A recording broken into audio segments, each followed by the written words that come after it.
हद कर दी अम्मी आपने। वैसे आपको क्या जरूरत थी वहां इतना सब कुछ बोलने की? मतलब ये भी तो सोचे ना कि साथ भाई की उम्र थी कोई जाने की। उनके गम का नहीं सोचती आप? गम और चीज है और किसी को इस गम की सजा देना और बात होती है। मेरी बेटी बेवा हुई है, उसकी जिंदगी उजड़ी है और कफन भी वही पहने। साथ की माँ और बहन ये कफन क्यों नहीं पहन लेती? गम तो एक जैसा है ना सभी के लिए।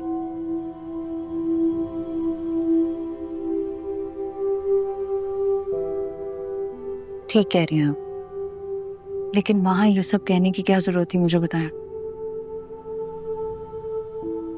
और उसको देखा था सुहागन को, उसके शौहर को देखा था किस तरह बैठा हुआ था वो, जैसे कहीं का महाराजा हो। कितनी खबासत थी उसकी मुस्कुराहट में। मुझे बिल्कुल पसंद नहीं है वो लड़का। मेरी बच्ची तन्हा होके रह गई इतने बड़े घर में। मम्मी आप ये भी तो सोचें ना कि आपके दिमाग में इस तरह की सोच आ कहां से रही है? किसने इतना बदगुमान कर दिया आपको? जब तुम एक बेटी की माँ बनोगी ना, तब तुम्हें अंदाजा होगा कि एक माँ के दिल में क्यों इस तरह की बदगुमानियां पैदा होती हैं। प्लीज आप ये समझने की कोशिश करें कि मेरी भी उस घर में शादी होनी है।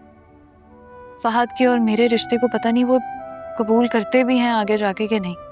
और कल को वहां शादी होके मैं वो हर चीज करूंगी जो आप कहेंगी। बस अभी थोड़ा संभल जाए। वहां जाके मैंने अहला का ही तो ख्याल रखना है। तो तुम ये चाहती हो कि तुम पर मैं उसके जीने का हक कुर्बान कर दूं? तुम्हारी शादी की खातिर मैं उसको एक जिंदा लाश बना दूं?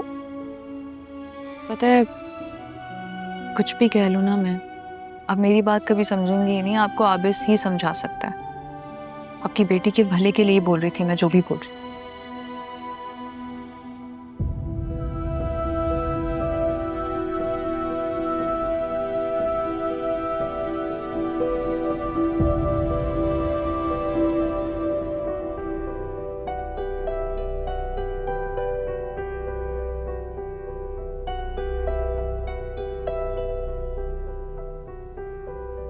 क्या हुआ है?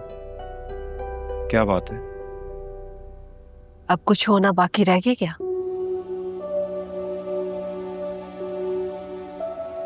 हला आप क्यों रो रही हैं? क्या हुआ है? कोई मुझे बताएगा कुछ?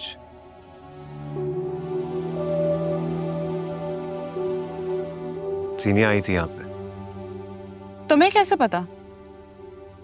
बस मुझे पता है। हाँ, आंटी और जीनिया आए थे। आयला को रंगीन दुपट्टा उड़ाना चाह रहे थे मगर क्या? मगर मैंने नहीं पहना।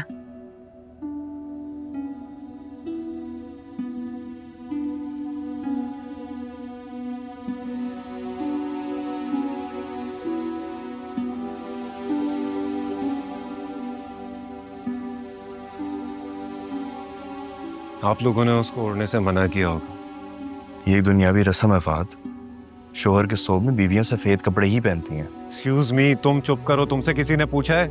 तुम्हारा इस मामले में बोलना नहीं बनता है। क्यों? मेरा शौहर इस घर का फर्द नहीं है? आयला के मामले में मैं किसी की दखल अंदाजी बर्दाश्त नहीं करूंगा। तुम भी देवर हो आयला के, अपनी हद में रहो। और आयला को भी इतनी डायरेक्ट होने की जरूरत नहीं। एक लफ्ज भी और बोला ना तो अच्छा नहीं होगा तुम्हारे साथ। चलें, हमें यहाँ से चलना चाहिए। साथ के जाने के बाद से इस घर में हमारी कोई जगह नहीं है। चलना चाहिए हमें यहाँ से। चलें। रुको, मत जाओ। ये घर मेरा है, तुम्हारी माँ का। मेरा दिल पहले बहुत दुखी, और मत दुखो।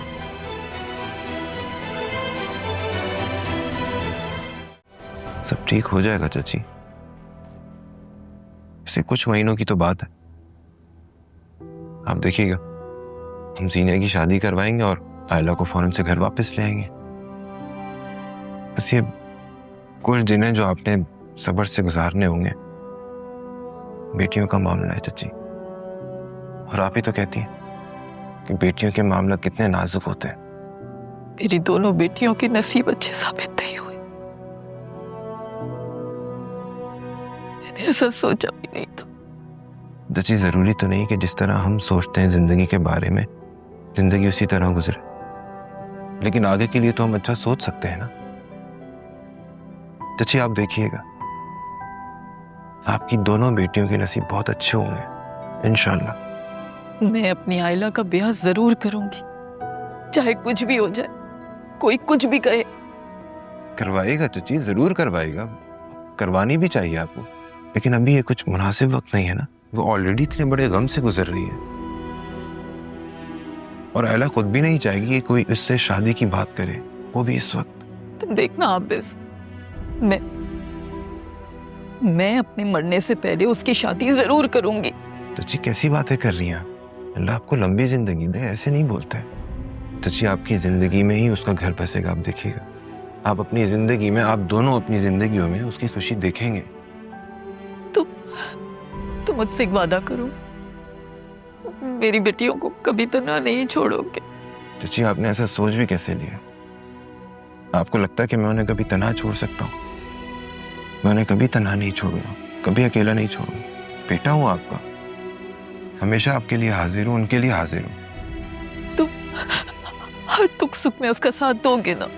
हाँ बोलो, दोगे ना? हर दुख सुख में उनके साथ जिंदगी भर। Thank you so much. कम से कम अब मुझे चापलूसी की जरूरत नहीं पड़ेगी।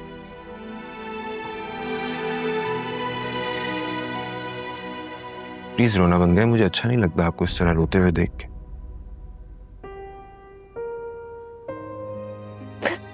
खुश रहो, आबाद रहो बेटा।